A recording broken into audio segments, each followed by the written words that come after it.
Are you looking to move to the Maryland area of the USA? Shoot me an email. I can help you. There's no place like home.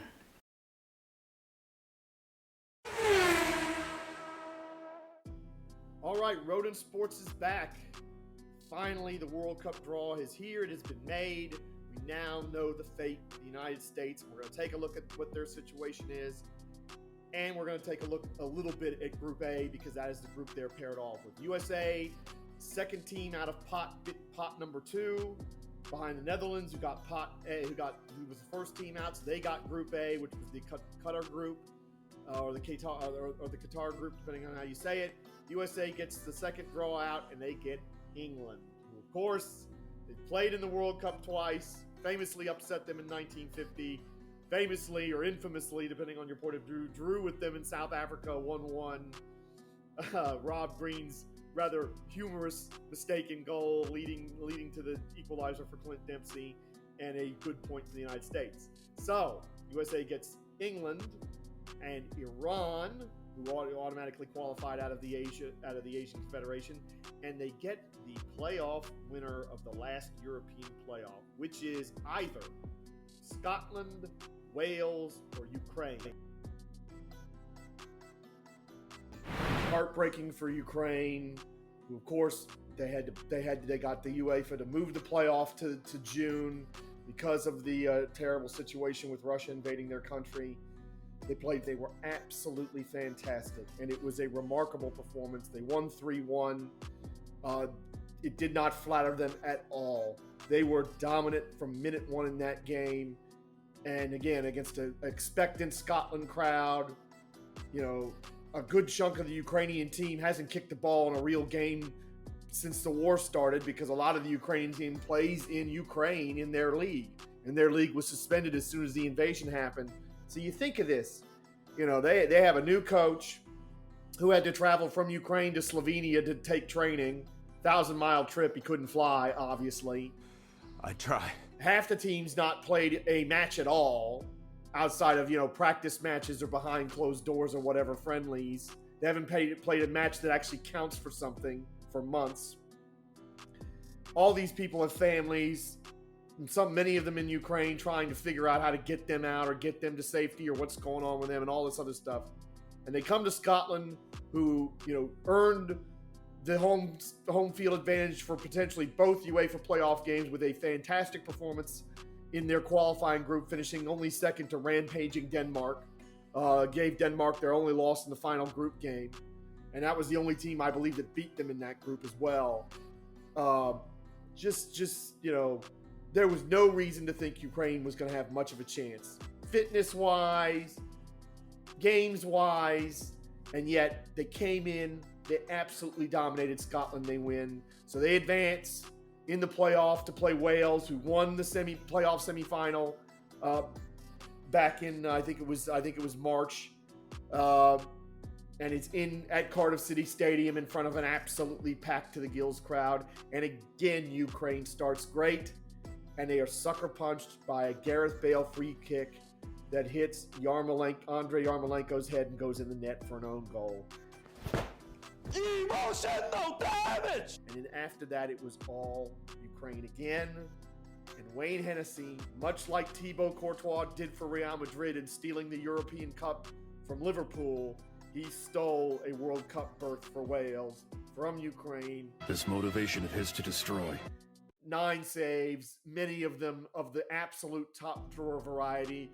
Wales did have a chance for a second goal a couple different times. They hit Ramsey hit the base of the post when it looked like he was going to score, and then Bale had an unbelievable chance from 7 or 8 yards out right in the middle of the goal, and somehow it was saved. But Wales wins. They hadn't been in the World Cup since 1958, their only appearance. They are in. What does that mean? That means November 21st, in the first game of the World Cup tournament for the United States, they are going to play Wales. And they are going to play Gareth Bale, who has not played a lot of matches in the league for Real Madrid the last 5 years, as he's been on the outs with management and the fans, and he's been injured. He's been on the outs with them. But one thing about Gareth Bale, He knows destruction and maximum casualties. he may not be the best player in Group B anymore. That probably goes to Harry Kane or, a couple of different England players that you could name. Would you say I have a plethora? A what? A plethora. Oh, yes. You have a plethora. That would be on that list. But Gareth Bale is the most accomplished. He is the most clutch. And here's the big problem the United States has. Wales scores a lot of goals from set pieces. A lot of that's off the foot of Gareth Bale and the magic that he can create, but they score off corners and free kicks from other people too. The United States defense at set pieces is terrible and has been a weak point for quite some time. And folks, just buckle up November 21st, because anytime that the United States either concedes a corner or fouls a Wales player, that around the penalty area, anywhere within scoring distance, he gets all wobbly and weak. it's going to be tense. It's going to be worry. You're going to be worrying. You're going to be clutching your handkerchief or your pearls or whatever. Clutch the pearls. And you're going to be chewing your fingernails because they are a threat to score every time. Not just because of Gareth Bale, but because of what he can set up. They're well organized under Rob Page. They're tough. They defended stoutly and grimly at times, and they had to rely on Wayne Hennessy. And another advantage that Wales is going to have with the United States, they have a goalkeeper that, despite the fact he's not been a regular starter for 2 years, is in outstanding form, while the United States does not have a goalkeeper in outstanding form or one that's playing regular first-team football for somebody right now, and that's a problem. So, well done to Wales. Incredible achievement. Finally back in the World Cup after getting to the semifinals of the 2016 Euros, after getting into the knockout stage of the 2021 Euros that was supposed to be played in 2020. Wales are back. They have a chance to get out of this group, and I just will keep telling people this. Yes, England are likely to go through, but it's not going to be as big a cakewalk for them as people think. And in terms of who else is going to go with them, it's anybody's guess. Iran, Wales, United States, any of them can go through. This is an even group. This is going to be a tough group to call, and people just better give these other teams some credit that they can play and cause problems. And look, Wales' last group game is England.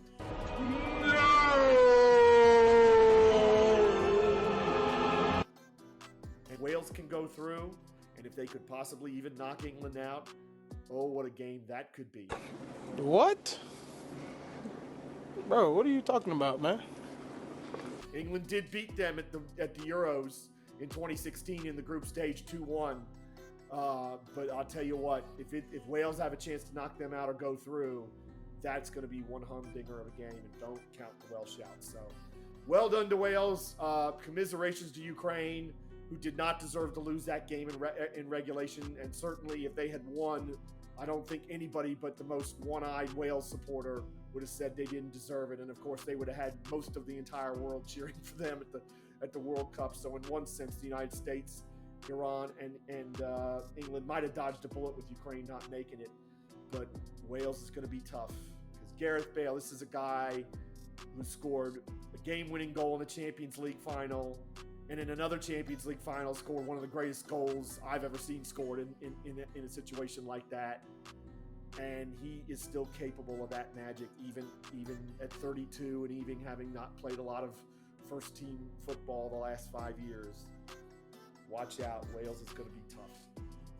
The team that scares me the most out of the three in the European playoff is Wales, because they have Gareth Bale. Gareth Bale, for my money, if they qualify, he's the best player in Group B.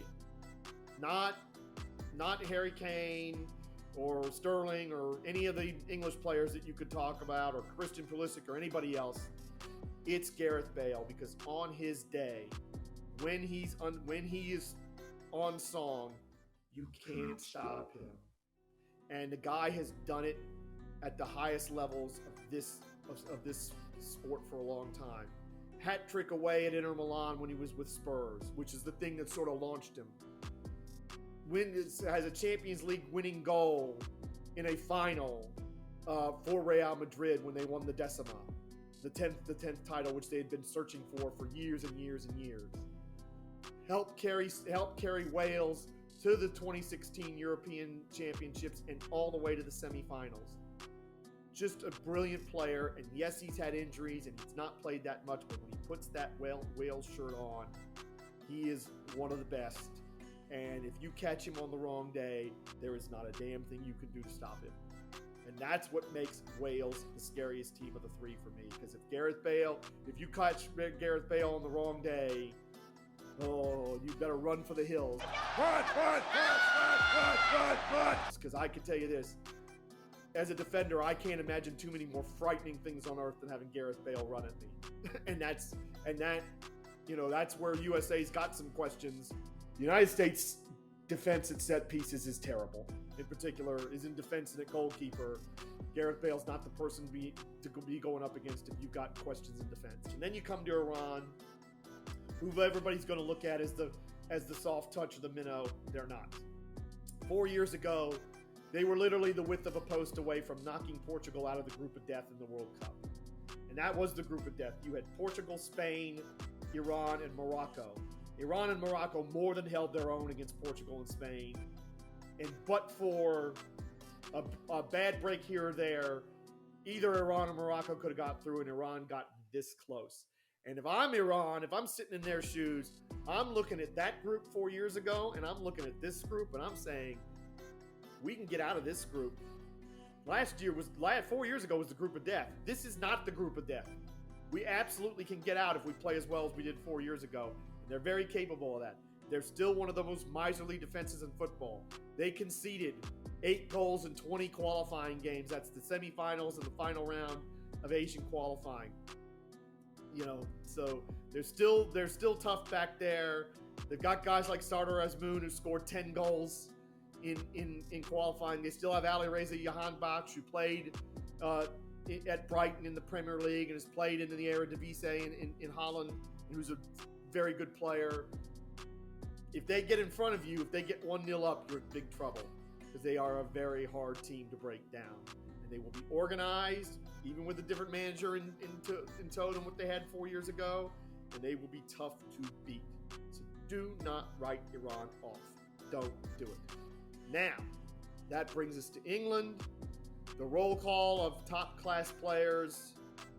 You know, if you watch the Premier League, you know the names. You know Harry Kane.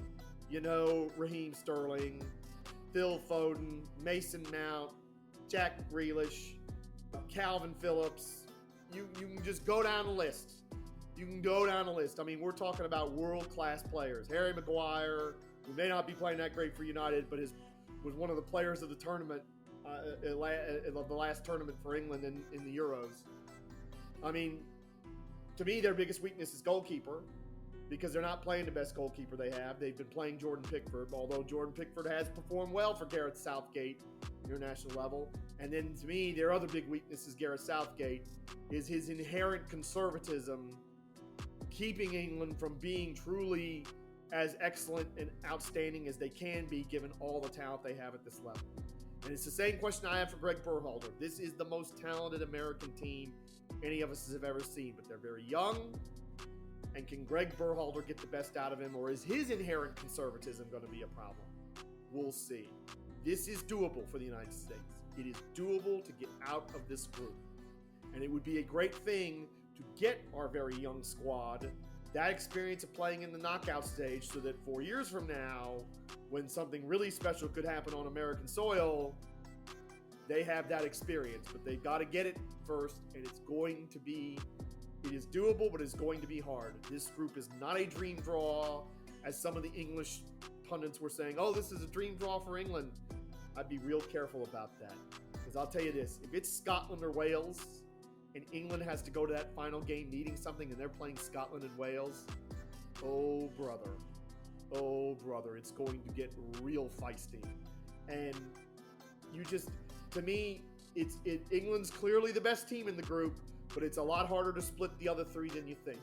Now, the schedule. Well done to the organizers of Qatar for putting the United States, every United States game is at 2 o'clock in the afternoon. Baby, you smart. You very smart. Matter of fact, you a genius. So 11 a.m. West Coast, 2 o'clock East Coast. That will mean huge viewing numbers and people playing hooky, especially as that it's also going to start the week of Thanksgiving. So Monday, November 21st, USA against Wales, the last game of the first day of the tournament, which starts with Senegal, Netherlands, and will end with the United States against Wales. Then the day after Thanksgiving, November 25th, England, USA, Iran against Wales, England, USA, 2 o'clock. Then the last match, the 29th of November, Iran, USA, 2 o'clock, same time as England's going to play Wales. So that's the schedule there. Now, they are facing off with Group A. The Group A winner will play the Group B runner-up. The Group B winner will play the Group A runner-up. Group A is the group with the host, Qatar, followed by Ecuador, Senegal, Netherlands. Netherlands will be the nominal favorite, but this is their first World Cup for a while. I thought their Euros was okay, but not great. So really, they're not hugely experienced at international level. Senegal 4 years ago only missed out on getting to the knockout stage of the World Cup because they had more yellow cards and more booking points than Japan. That was it. Senegal are really good. They got to the African Cup of Nations final, which they lost to Egypt, but they got revenge on Egypt by beating them in a penalty shootout in the African playoffs this past month. They boast Sadio Mane, one of the best attacking players in the world. And now, this world shall know pain. Plays for Liverpool. They boast a bunch of other really good players, many of them who are playing at the top leagues all over Europe, France, and England mainly. Senegal's a team that worries me because they have a lot of pace. They can hit you on the counter. They got the same problem most African teams have, which is defense and goalkeepers kind of ropey. But I'll tell you one thing, out of those 4 teams, Senegal, if the USA got to a second round and had to play them, would be the ones that scare me the most. I actually do think Senegal will win that group. They were so unlucky not to go through 4 years ago. And if they go through with a player like Sadio Mane, a guy like that could carry you to a quarterfinal, semifinal easily. That's how good he is. Well, we have finally filled out the final 2 spots in the FIFA World Cup. We'll start with the playoff between Costa Rica and New Zealand. This was the 4th place CONCACAF team against the Oceania winner. And that evergreen Joel Campbell, who amazingly is only just about to turn 30. He feels like he's been around forever. He scored after 3 minutes and behind a very well-organized veteran back line with the outstanding Keylor Navas in goal. The Costa Ricans held on to beat New Zealand. They are in the World Cup, a 4th CONCACAF team in the World Cup. Congratulations to them, but what a tough reward they have. They and that very veteran crew have to go into Group E against Spain, who's always a very talented team and always a threat. Germany, who may be a little bit past their best. Get your drunk ass out of here! Damn! But this is still a lot of the same players that were on that dominant team that won the World Cup 8 years ago are still there. And the improving and coming on Japan. Good luck, Costa Rica. You're going to need it in that group.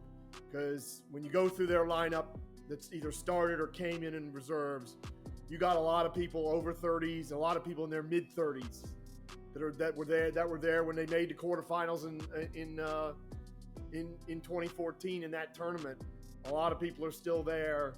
It's going to be a big ask for the Costa Ricans, especially as they start with Spain, who've kind of gone through a dip but have a pretty young, talented group in there that's going to start rising. So tough one for that for tough assignment for Costa Rica, but they're there, and you never know what can happen. And as a fellow CONCACAF brethren, the United States, I wish them all the best.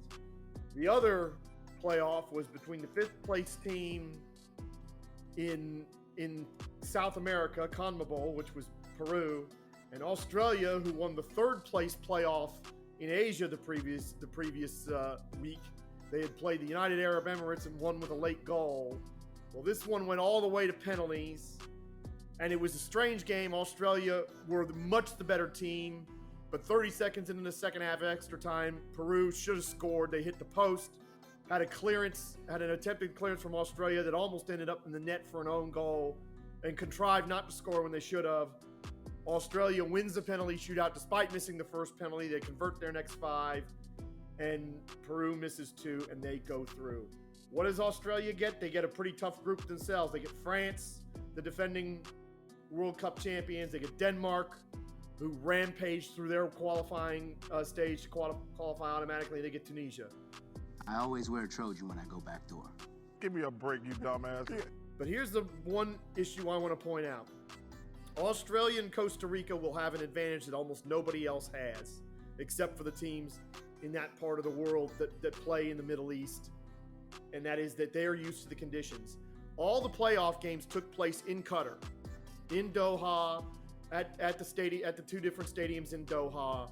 So Australia and Costa Rica have advantages that other teams don't. And I think in Australia's case, it's enough that it can give them a chance against France and Denmark and Tunisia to qualify. They have played 2 games there. And remember something, there's only one more international break before we get to the World Cup. In September, most of the teams are going to be playing their own Nations League things. So there's not going to be a lot of opportunity for anybody to go to Doha, go to Qatar, and kind of try to get used to the conditions. Australia got to do that. They got to play 2 matches in those conditions. One of them went extra time and all the way to penalties. The other, they were in a tough game and they managed to pull it out with a late goal.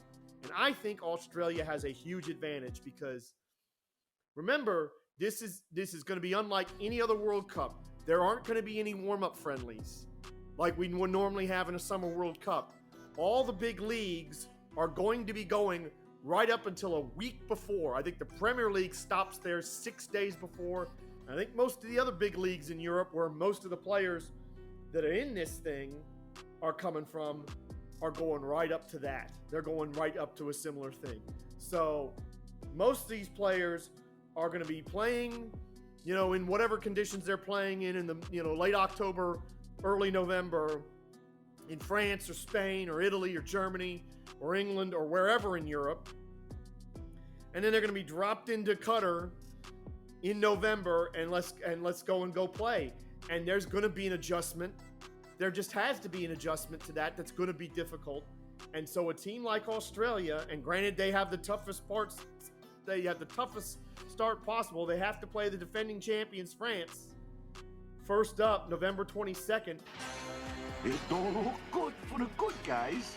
But I give Australia a real chance because they should be far better acclimated to it than anybody else because they will have played games there. Not a lot of other teams will have. One of the things that really frustrated me was that because the USA had to play 2 CONCACAF Nations League games, they couldn't get over there and play. And you say, well, it's so hot and you'd have to play late at night and all that. So what? It's about getting yourself acclimated, getting used to it, dealing with the travel, dealing with the hotel situation, and because it's going to be unlike anything most of these players have gone through. This is not a World Cup in a place like Japan.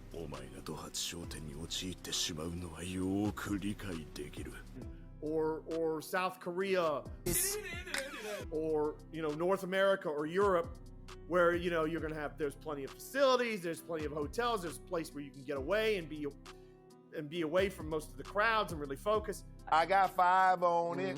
You're not going to have that here. It's going to be so compact.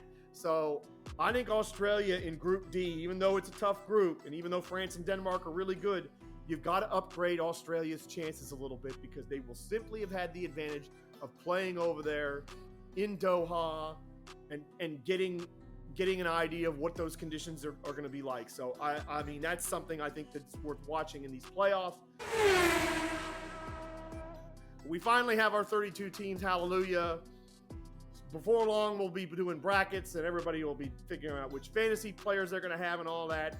And we'll certainly do more on that when the time comes. I'm gonna be around you a lot. Days, nights, weekends. So that's it for Rodent Sports. We finally have our full field at the World Cup. And I hope you enjoyed this video. Comment on it, like, subscribe, share it around, and until next time.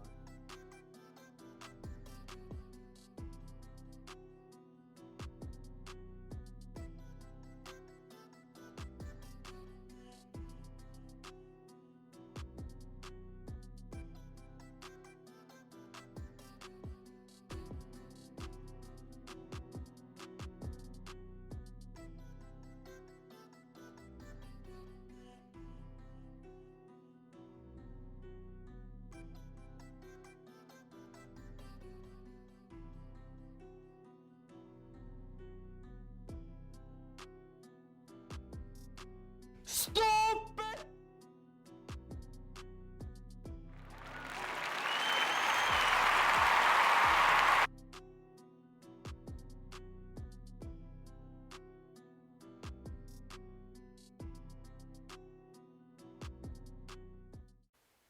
That's it. We're done, right?